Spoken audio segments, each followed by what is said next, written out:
PBUAC y el Centro de Investigación Interdisciplinaria de la Facultad de Filosofía presentan Tiempo y Memoria con Cecilia Figueroa. Comenzamos.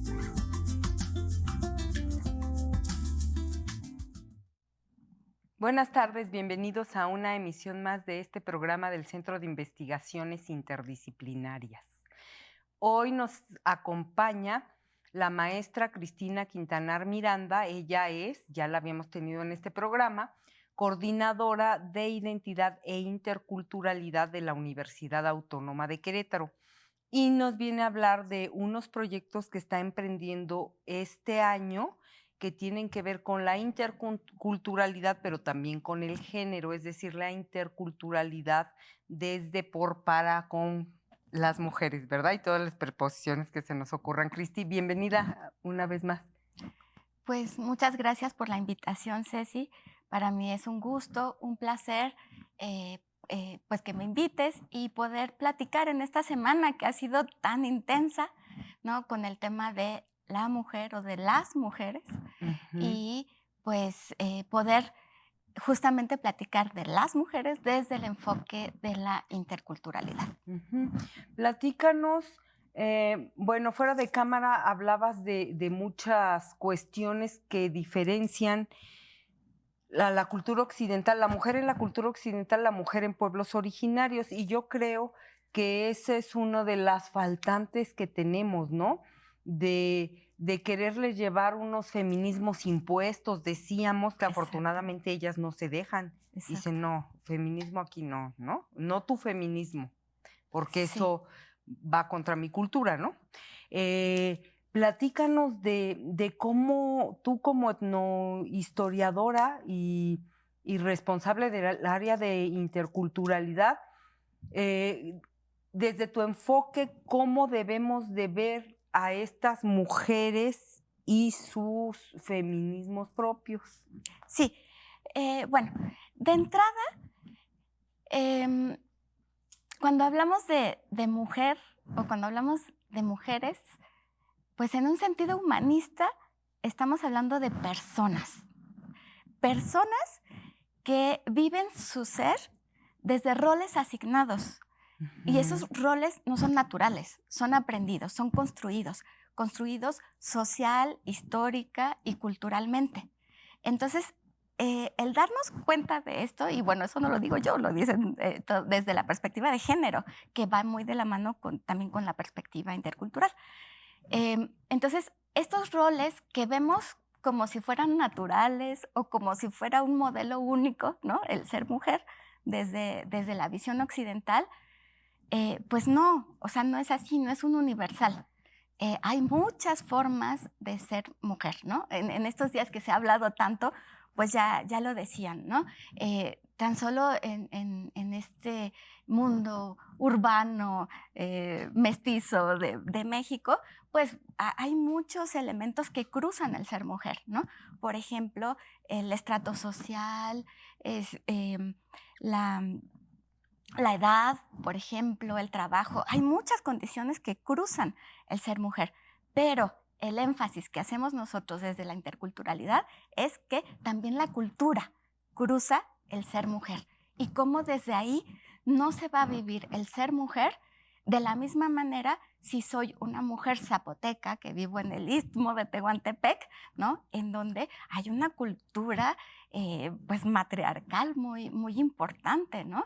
Y la relación entre los géneros es distinta a como la vivimos aquí en la ciudad de Querétaro. Dices que también los mayas, ¿verdad? Tu familia es otro maya. Ejemplo, dices que zapotecas y mayas son matriarcados, y fíjate que esos dos grupos originarios a mí me encantan, porque a diferencia de los del centro, yo lo que veo es que están muy empoderados desde su origen étnico y desde la mujer. Y las mujeres. Porque se sienten muy orgullosos de ser maya, muy orgullosos de ser zapoteco, y te lo dicen. Y en cambio lo he dicho aquí 1000 veces, los ñaños dicen, no, yo indio no soy. Ay, ñaño, no. ¿No? Sí. Entonces, estas mujeres son empoderadísimas. Exacto. Venden sus joyas, son las que mandan, Sí, ¿Verdad sí, que sí, sí? exacto.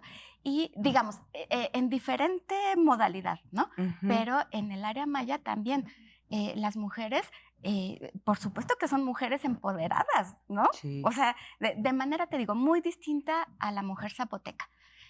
Pero no son mujeres sumisas, no, o por lo menos no en el mismo modelo del centro de México, por ejemplo, ¿no? Mm. Entonces, vaya, esto encaminando la reflexión a que perderíamos de vista eh, muchas sutilezas si pensamos en la mujer indígena como si fuera una sola, y también el enfoque intercultural nos ayuda a rebasar este estereotipo de pensar en la mujer, y vuelvo a ponerlo entre comillas, en la mujer indígena como una mujer pues muy violentada, ¿no?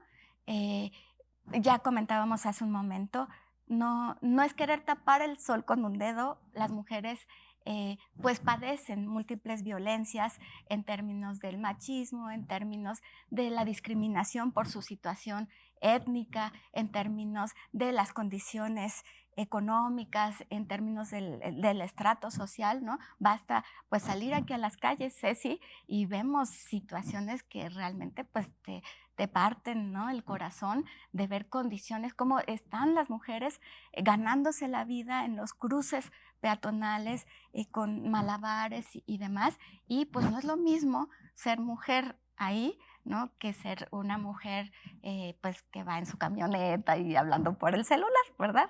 Entonces, bueno, el enfoque intercultural, vuelvo al punto, nos permitiría ver esta forma tan diversa de vivir su feminidad, ¿no? Y bueno, también me preguntabas, me comentabas cómo en las...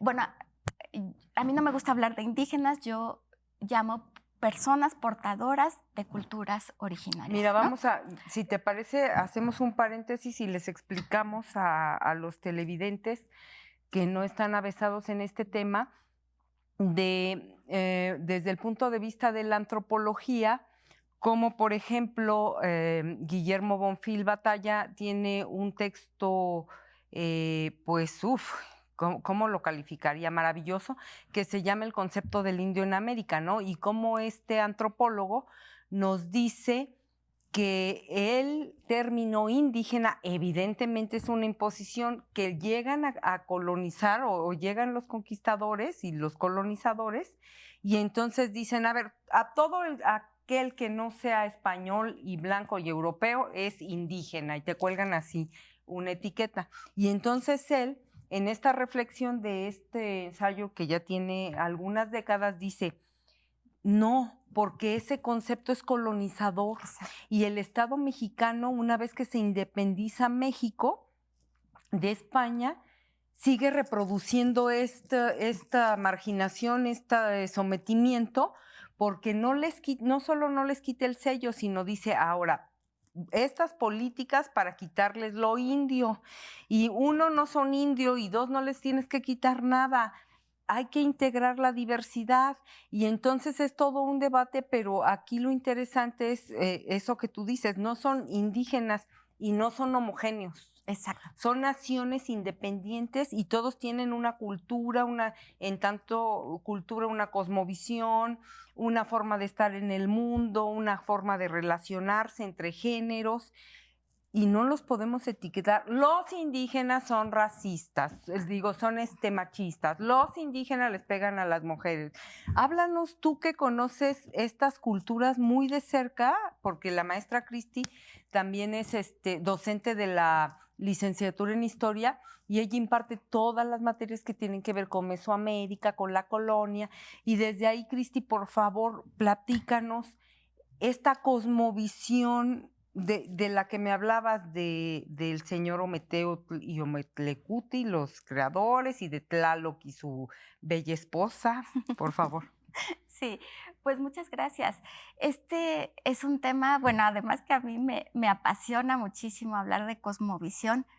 Y bueno, justamente también comentábamos hace un ratito, no solo el enfoque de la interculturalidad nos permitiría pues justamente reconocer esa diversidad, sino que tenemos que apoyarnos en el conocimiento profesional, ¿no? O sea, no es nada más por el sentido común y ¡ay, qué bonito! Y ya está, sino que apoyarnos en todo este conocimiento de la disciplina tanto antropológica como histórica, ¿no? Entonces, así solamente para enunciar algunas cosas.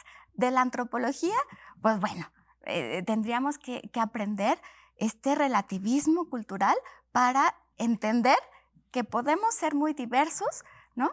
Que no hay un solo modelo, por ejemplo, de familia, ¿no? Porque desde la familia, bueno, la educación, la religión, el Estado, son las instituciones que reproducen, ¿no? Los machismos que estamos tan acostumbrados y desde donde se vive el ser mujer de una o de otra manera, ¿no?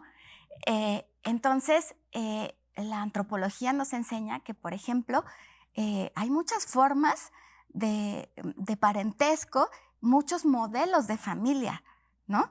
Entonces, a la llegada de los europeos y que van a imponer hace 500 años un modelo de familia sobre los pueblos originarios, pues ahí viene la imposición pues, de este modelo patriarcal que prevalece hasta la fecha, de donde deriva pues tanta preponderancia que se le da al varón y que deja en un lugar secundario, sumiso y demás a la mujer, ¿no? Entonces, bueno, por un lado, la antropología pues, nos lleva a entender esa diversidad. Bueno, por ejemplo, ¿no?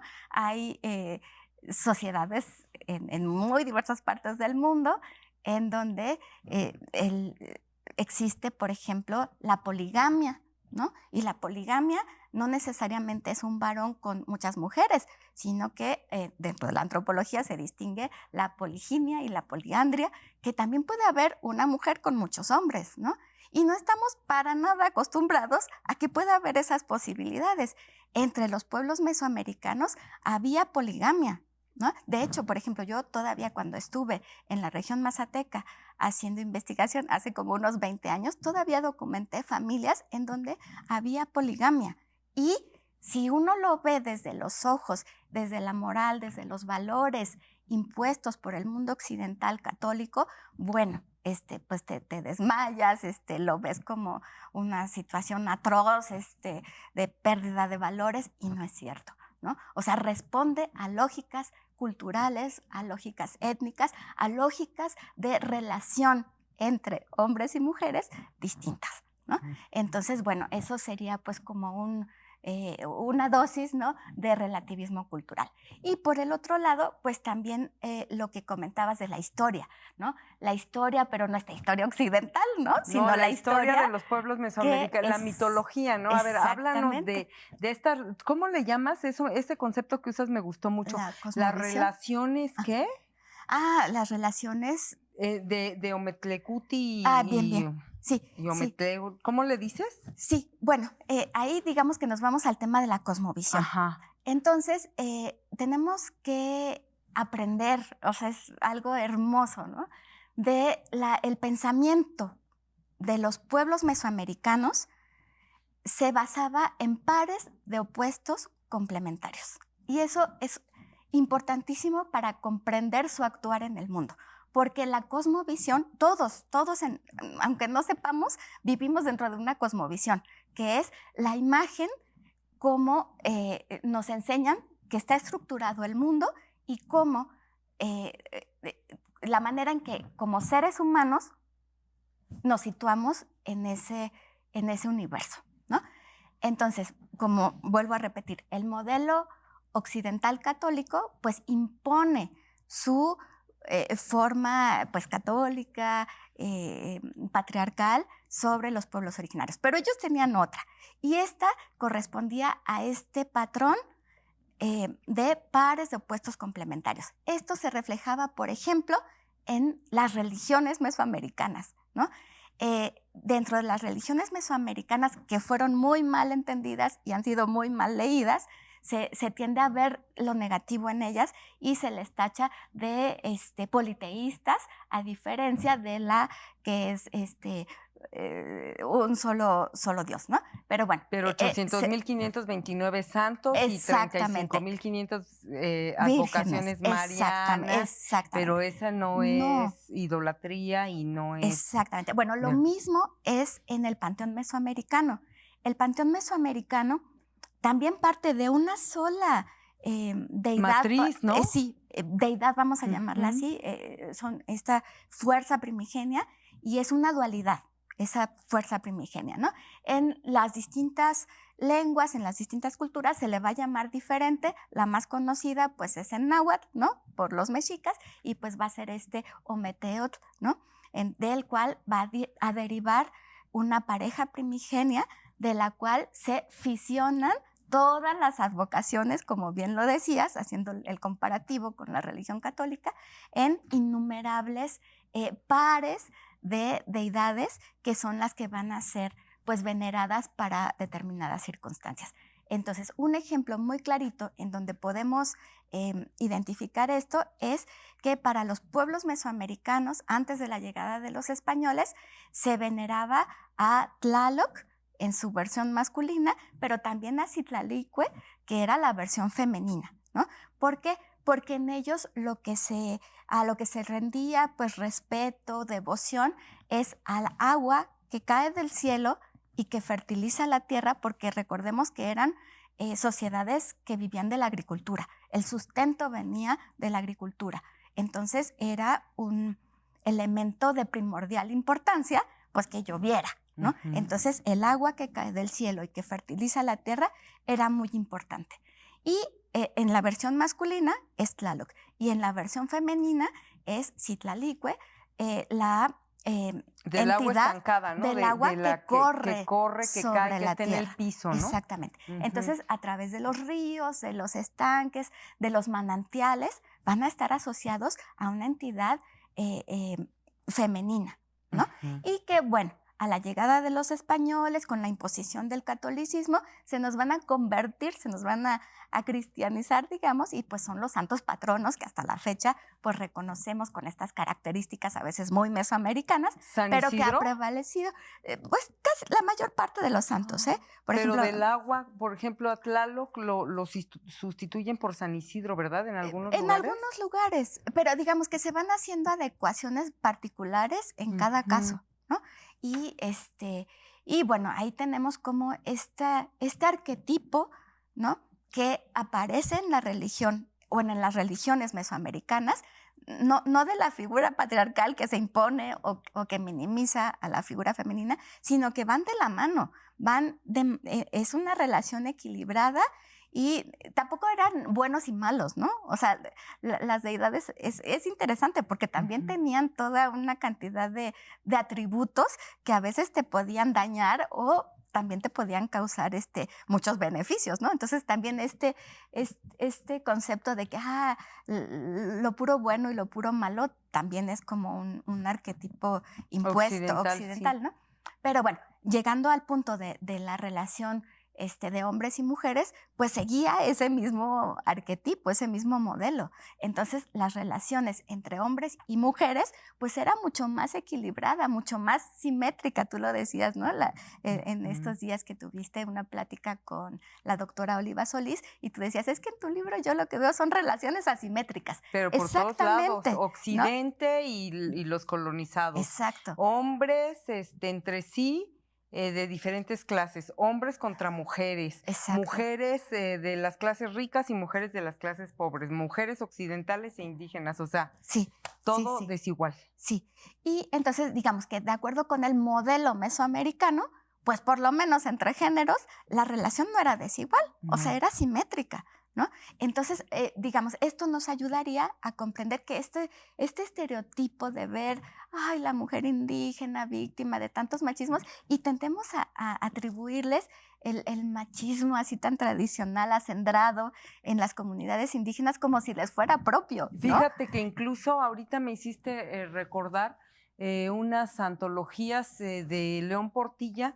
Bueno, es a quien he leído, tú debes de tener a tus autores especialistas, pero recuerdo que cómo estos poemas o estos versos en los que los padres les decían a las niñas, mira, está bien que tú seas así porque eres niña y que hagas esto y debes de comportarte así. Y los comparas, ya sé que las comparaciones nunca fueron buenas, pero por ejemplo con la prensa que yo conozco de cerca, la prensa queretana católica, un periódico que se llama La Cruz, que circuló en el periodo revolucionario, es decir, estamos hablando de 1910, 1916, escrito por sacerdotes. ¿Y sabes dónde está el machismo? Ahí, exactamente. te dicen, tú eres mujer y te amuelas, y eres inferior, y además eres media tonta, y además eres débil, y además, y te toca por designio divino. Sí, porque así dice la ley, así dice Dios, sujetarte al marido. Por eso el matrimonio se llama yugo. Pero en ese yugo, la que tienes que doblar el brazo eres tú, porque tú eres la débil, la tonta, la que tiene menos cloruro de sodio, hasta hacíamos la broma, ¿no? Entonces, esas comparaciones yo creo que sí sirven para eso, Cristi, porque, a ver, vamos a retar a los televidentes, vayan a buscar esos poemas de cómo educaban a las hijas en el México prehispánico y van a ver que ahí no hay machismo. Exactamente. Ahí nunca les dicen tú eres inferior. No. Y bueno, también nos podemos ir a muchos ejemplos de la arqueología, ¿no? Y vemos cómo las mujeres, por supuesto que tenían cargos de poder, podían ser las gobernantes en el área maya, por ejemplo. La reina roja. Exactamente. ¿No? O a mí me encanta también hacer esa puntualización. En la tira de la peregrinación, que es la historia oficial del pueblo mexica, que era el que tenía el dominio, la hegemonía política, económica antes de la llegada de los españoles, cuando tú revisas el documento, empieza, digamos, el origen de la historia de los mexicas. La gobernante es la señora Escudo de Petate. Y ella es la del linaje noble que inicia toda la dinastía y que van a decidir salir del mítico Aztlán para emprender la peregrinación y llegar finalmente a México Tenochtitlan, ¿no? Pero a mí me encanta porque, bueno, también esto nos lleva al papel de la mujer en la historia, ¿no? Que siempre pues ha sido tan invisibilizado, negado y demás. Y si leemos las historias, pero las historias étnicas, o sea, tal como se escribía antes, ahí sí aparecen las mujeres, ¿no? O sea, y tienen papeles, pues, de liderazgo, papeles de autoridad, de posiciones importantes. En el área maya recuerdo a 3, no te podría decir cómo se llaman, porque soy pésima para eso, pero una de ellas es la Reina Roja, pero no la única, ¿verdad? De eso nos habló Elizabeth Mejía, la arqueóloga. Sí. Entonces, bueno, son elementos que podemos ir leyendo desde el enfoque de la interculturalidad. Otro también comentábamos es a través de la lingüística, ¿no? Si nos acercamos, por ejemplo, a las lenguas indígenas, que el doctor Evald Hecking dice que a todos los mexicanos nos haría mucho bien aprender, o sea, saber 3 idiomas, ¿no? El español, que ya es de por sí. La materna, aprender una lengua extranjera para que te abras los horizontes hacia el mundo exterior, pero también aprender una lengua indígena, una lengua originaria, porque esto nos daría mucha conciencia y sensibilidad para justamente las relaciones interétnicas al interior de nuestro país, ¿no? Cristi, pues desafortunadamente se nos acabó el tiempo, pero algo que tú me decías que es súper importante es que en las lenguas indígenas no hay género.